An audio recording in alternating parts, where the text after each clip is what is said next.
Hello दोस्तों, आपका अपने YouTube channel study for success 4.0 में स्वागत है। मैं विकास आपका अपने YouTube चैनल पर स्वागत करता हूं।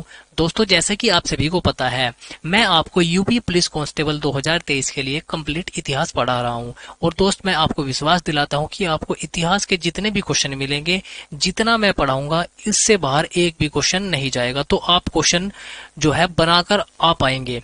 और दोस्त, मैं आपको बता देता हूं, जो इतिहास हम पढ़ रहे हैं वो एक क्रम से पढ़ रहे हैं, यानी कि हमने पहले प्राचीन इतिहास शुरू कर रखा है और प्राचीन इतिहास में हमने 5 वीडियो कंप्लीट कर ली है। पिछली वीडियो में हमने पढ़ा था वेद और वेदांगों के बारे में, यानी कि हमने ऋग्वेद, सामवेद, यजुर्वेद और अथर्ववेद, यहाँ से जितने भी इंपॉर्टेंट क्वेश्चन बनते हैं वो सभी हमने पिछली वीडियो में कवर कर लिए थे। अगर आपने पिछली क्लासेस नहीं देखी है तो बहुत ज्यादा इंपॉर्टेंट क्लासेस है, जाकर देख लीजिएगा, लिंक आपको डिस्क्रिप्शन में मिल जाएगी। आपको एक क्रम से पढ़ना है और इस क्रम को आगे बढ़ाते हुए आज हम पहुंच चुके हैं अपनी 6ठी क्लास पर, यानी कि जो आज हमारा टॉपिक है ये है महाजनपद काल। महाजनपद काल से जितने भी इंपॉर्टेंट क्वेश्चन बनेंगे हम सब इसी वीडियो में कवर कर लेंगे। आपका इस वीडियो से क्वेश्चन बाहर नहीं जाएगा अगर महाजनपद काल से क्वेश्चन आया तो। ठीक है, देखिए, जो हमारा महाजनपद काल है, जैसे वर्तमान में हमारे जिले हैं, ऐसे ही प्राचीन काल में महाजनपद हुआ करते थे। ठीक है, और ये महाजनपद कितने थे? 16 महाजनपद। इन 16 महाजनपदों के बारे में हम आज पढ़ने वाले हैं। देखिए, जो हमारा ये महाजनपद काल है, सबसे पहला तो यही क्वेश्चन बनता है कि महाजनपद काल कितने समय तक है। तो देखिए, 600 बीसी से लगाकर 400 बीसी तक इसकी समय सीमा है, यानी कि हम कह सकते हैं कि 600 बीसी से लगाकर 400 बीसी के बीच में जो है महाजनपद काल का समय है।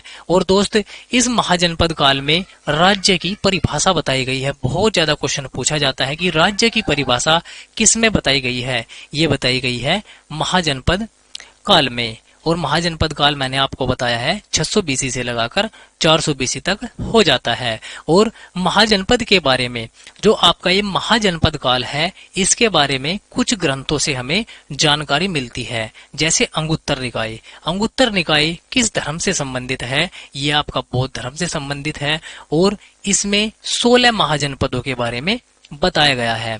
और भगवती सूत्र, भगवती सूत्र बहुत ज्यादा इंपॉर्टेंट बुक है। ये किसके द्वारा लिखी गई है? ये भद्रबाहु के द्वारा लिखी गई है। क्वेश्चन पूछा जाता है कि भद्रबाहु के द्वारा कौन सी पुस्तक लिखी गई है? तो यह है भगवती सूत्र। और किस धर्म से संबंधित है? ये आपका जैन धर्म से संबंधित एक ग्रंथ है और इसमें भी 16 महाजनपदों के बारे में बताया गया है। और अगला जो हमारा ग्रंथ है वो है अष्टाध्यायी। अष्टाध्यायी किसके द्वारा लिखा गया है? ये आचार्य पणिनि जी के द्वारा लिखा गया है। किसके द्वारा? पणिनि जी के द्वारा अष्टाध्यायी लिखा गया है।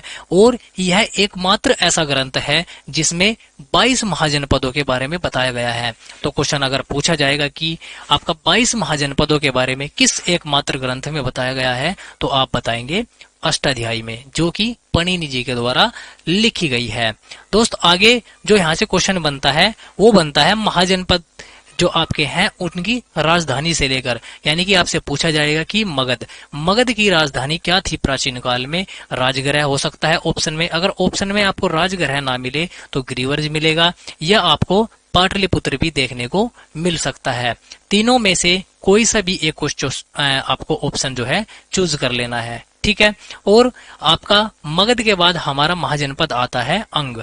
अंग जो महाजनपद है, इसकी राजधानी थी चंपा। और किस नदी के किनारे बसी हुई थी ये चंपा? ये थी मलिनी नदी के किनारे। ये भी क्वेश्चन आया हुआ है तो याद रखेंगे, इंपॉर्टेंट है। और मैं आपको बता देता हूं मगध साम्राज्य के बारे में, थोड़ा सा मगध साम्राज्य के बारे में बता देता हूं, क्योंकि अगर हम मगध साम्राज्य को पढ़ेंगे तो आगे आपका ये टॉपिक आएगा, इसमें बिल्कुल एक्सप्लेन करके मैं आपको पढ़ाऊंगा जब मगध साम्राज्य का उत्कर्ष होगा। ठीक है, सबसे पहले आप यहाँ पर ध्यान रखें कि मगध साम्राज्य पर किन वंशों ने राज किया। मगध साम्राज्य पर 4 वंशों ने जो है राज किया है। ये क्वेश्चन भी पूछा जाता है। एक आपका हर्यक वंश, शिशुनाग वंश, नंद वंश और आपका मौर्य वंश। आप ये याद रखें कि मगध पर कितने वंशों ने राज किया है? 4 वंशों ने राज किया है। HSNM इसकी ट्रिक है, आप इसको याद रख सकते हैं। ठीक है, चलिए आगे जो हमारा अंग है, अंग के बारे में मैंने आपको बता दिया है। इसकी राजधानी चंपा थी और मलिनी नदी के किनारे थी। अगर बात करें अगला जो हमारा महाजनपद है उसकी, ये है आपका कौशल। कौशल किस नदी के किनारे है? सरयू नदी के किनारे है। किस नदी के किनारे है? सरयू नदी के किनारे है। और यही सरयू नदी के किनारे क्या बसा हुआ है? अयोध्या बसा हुआ है। आपको याद रखना है कि अयोध्या किस नदी के किनारे बसा हुआ है? सरयू नदी के किनारे। और जो हमारा ये कौशल महाजनपद है ये भी सरयू नदी के किनारे बसा हुआ है। और कौशल की राजधानी क्या थी? साकेत थी, या श्रावस्ती भी हम इसको कह सकते हैं। अगला जो हमारा महाजनपद है वो है अवंती। क्या है? अवंती बहुत ज्यादा इंपोर्टेंट है। इसकी राजधानी जो थी उज्जैन या महिष्मती थी। और अगर बात करें कांधार की, कांधार जो हमारा महाजनपद है इसकी राजधानी तक्षशिला थी। और अगला जो महाजनपद है वो है काशी। ठीक है, काशी की राजधानी क्या थी? वाराणसी थी। चलिए आगे जो हमारा इंपोर्टेंट महाजनपद है देखिए वो कौन सा है? वो है आपका पांचाल। देखिए पांचाल की राजधानी क्या थी? अहिच्छत्र थी। क्या थी? अहिच्छत्र हमारी पांचाल की राजधानी हो जाती है। और अगर बात करें कंबोज की, कंबोज महाजनपद की आपकी राजधानी थी हाटक। क्या थी? हाटक थी। यहाँ से आपसे क्वेश्चन ऐसे ही पूछा जाएगा कि कंबोज की राजधानी क्या थी? हाटक थी।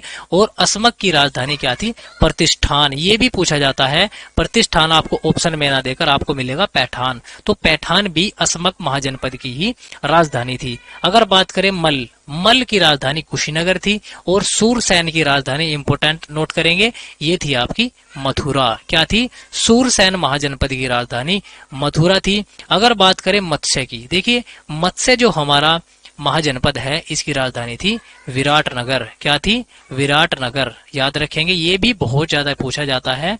तो जो जो इम्पोर्टेंट है वो मैंने आपको बता दिए हैं। अगर बात करें कुरु की, कुरु जो हमारा महाजनपद है इसकी राजधानी इंद्रप्रस्थ थी। और वत्स की राजधानी कौशाम्बी थी। और चेदी, देखिए चेदी इंपोर्टेंट है। चेदी की राजधानी शक्तिमती थी। क्या थी? शक्तिमती थी। और जो ये शक्तिमती था ये कलिंग शासक राजा खारवेल के संबंधित है। देखिए आपसे पूछा जाएगा कि राजा खारवेल का संबंध किस राजधानी से है? ये है आपका शक्तिमती से। ठीक है, याद रखेंगे, इंपोर्टेंट है। देखिए आगे जो हमारा यहाँ से क्वेश्चन बनता है, देखिए किस प्रकार से बनता है। देखिए जो आपके ये 16 महाजनपद थे, ये जो 16 महाजनपद थे इनमें से जो है केवल 2 महाजनपद ऐसे थे जो भारत के बाहर थे। लेकिन जितने भी हमारे 14 महाजनपद थे वे हमारे भारत के अंदर ही थे। तो आपसे क्वेश्चन पूछा जाएगा कि निम्न में से कौन सा महाजनपद भारत के बाहर था? एक तो कंबोज था और एक आपका कांधार था। और इन 16 महाजनपदों में से 8 महाजनपद हमारे उत्तर प्रदेश में पड़ते हैं। आपसे क्वेश्चन पूछा जा सकता है कि 16 महाजनपदों में से यूपी में कितने महाजनपद पड़ते हैं? ये पड़ते हैं 8। ठीक है, इंपोर्टेंट क्वेश्चन याद रखेंगे। आगे यहाँ से क्वेश्चन पूछा जाता है इन महाजनपदों की स्थिति से। कैसे पूछा जाएगा? आपसे पूछा जाएगा कि सबसे पूर्वी महाजनपद कौन सा था? अंग था। और अगर बात करें सबसे उत्तरी महाजनपद की, सबसे उत्तरी जो महाजनपद था, सॉरी ये उत्तरी नहीं है, ये है आपका पश्चिमी। ठीक है, यह है पश्चिमी, ये है आपका उत्तरी और यह है आपका दक्षिणी। ठीक है, देखिए सबसे पश्चिमी जो महाजनपद था वो था अवंती। क्या था? सबसे पश्चिमी महाजनपद अवंती था। और अगर बात करें सबसे उत्तरी महाजनपद की, सबसे उत्तरी महाजनपद आपका कंबोज था। कौन सा था? कंबोज था। और अगर बात करें सबसे दक्षिणी महाजनपद की, देखिए जो सबसे दक्षिणी महाजनपद था वो था असमक। कौन सा था? असमक था। ये बात आप याद रखेंगे। अगर आपसे क्वेश्चन पूछा जाए सबसे पूर्वी कौन सा था? अंग था। पश्चिमी अवंती था। उत्तरी कंबोज था। और दक्षिणी असमक था। ठीक है, ये जो हमारे सभी क्वेश्चन थे ये सभी क्वेश्चन हमारे महाजनपद काल से बनते हैं। इनसे बाहर आपसे क्वेश्चन नहीं पूछा जाएगा। तो आपको वीडियो को पूरा ध्यान से देखना है, 1-2 बार हो। ठीक है, और आपको साथ साथ जो है नोट्स बनाते चलना है, क्योंकि नोट्स बहुत ज्यादा जरूरी है। जब आपका एग्जाम नजदीक आएगा तो आप रिवाइज के लिए शॉर्ट नोट्स बना सकते हैं। ठीक है, शॉर्ट नोट्स बहुत ज्यादा आपके लिए रामबाण सिद्ध होंगे। दोस्त अगला जो हमारा टॉपिक होगा वो होगा बौद्ध धर्म, यानी कि हम उसमें महात्मा बुद्ध जी के बारे में पढ़ेंगे। जितने भी इंपोर्टेंट क्वेश्चन है वहां से बहुत ज्यादा क्वेश्चन एग्जाम में पूछे जाते हैं। तो कल की वीडियो में जुड़ना नहीं भूलना है। मिलते हैं अब कल की वीडियो में। तब तक के लिए आपको ध्यान से इसी प्रकार से पढ़ना है और वीडियो को लाइक, शेयर और चैनल को सब्सक्राइब कर देना।